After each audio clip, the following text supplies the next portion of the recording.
This is David Russell, Global Head of Market Strategy for TradeStation. And today we'll look at major events for investors and traders. Stocks could be attempting a breakout as confidence continues to spread. The S&P 500, NASDAQ 100, and Dow Jones Industrial Average climbed fractionally between Friday, December 1st and Friday, December 8th. All three had their highest daily and weekly closes in over a year. CBOE's Volatility Index, or VIX, also hit its lowest level in almost 4 years, a potential sign of spreading optimism.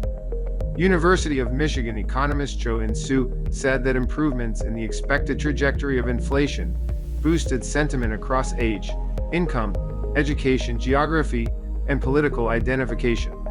She added that December's consumer sentiment report found Americans think business conditions and politics are getting better.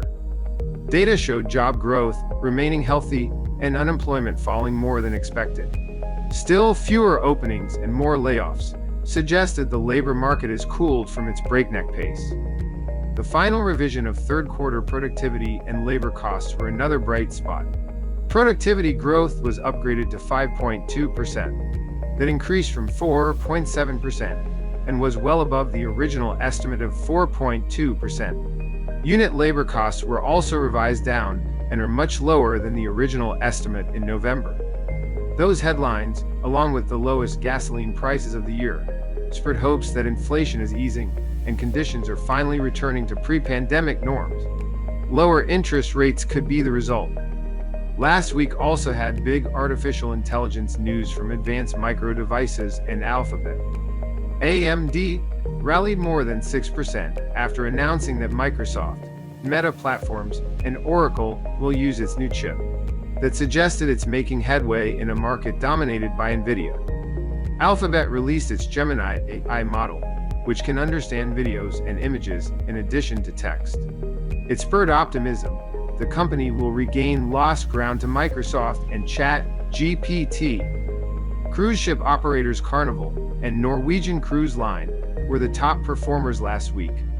While they didn't have any obvious news, they stand to benefit from lower interest rates and fuel costs. Walgreens Boots jumped after rival CVS Health issued strong guidance. Walgreens has lost more than 1/3 of its value in 2023 and is the worst performing member of the Dow Jones Industrial Average this year. The stock could also benefit from lower interest rates, given its heavy debt load. Alaska Air led to the downside after announcing plans to acquire Hawaiian Airlines. Old Dominion Freight Line and Charter Communications also dropped on signs of weak business. Old Dominion said daily revenue fell almost 1% last month, while Charter indicated it was losing broadband subscribers. Home builders rallied last week as interest rates fell. The Philadelphia Housing Index jumped almost 4% to a new all-time high. That places them ahead of other major groups, like semiconductors and technology, which are still below their peaks from 2021. Airlines also surged. They got a boost from Alaska's takeover of Hawaiian, along with lower fuel prices. JetBlue additionally noted better than expected bookings, a sign of healthy travel demand. Banks continued to outperform as bond yields eased. Energy remained a weak spot in the market as crude oil hit a 5-month low. Precious metals and Chinese stocks also fell. And now let's chart the market. The S&P 500 was slightly negative for most of last week. However, it clawed into positive territory in the last session and ended 0.1% above its close the previous Friday. The index has risen for 6 consecutive weeks, its longest winning streak since late 2019. Still, overall movement has narrowed as prices push against their July peak.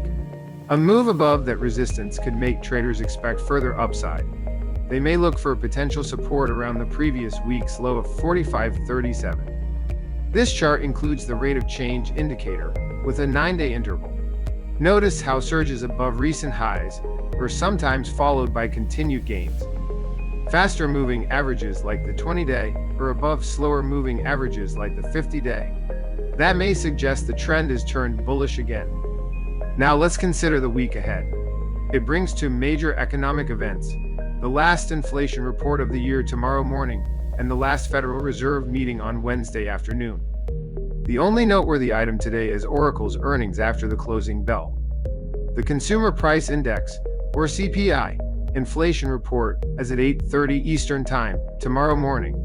A low reading in November propelled stocks through a resistance line. The Producer Price Index, or PPI, as on Wednesday morning, along with crude oil inventories. The Fed releases its monetary policy and projections at 2 o'clock in the afternoon. Investors will likely focus on the dot plot to see whether rate cuts are expected in 2024. Chairman Jerome Powell will begin a press conference around 2:30. Adobe announces results after the closing bell. Thursday brings retail sales and initial jobless claims. Costco and Lennar report earnings in the afternoon. Industrial production is on Friday morning. Thanks for watching. Please visit tradestation.com for more.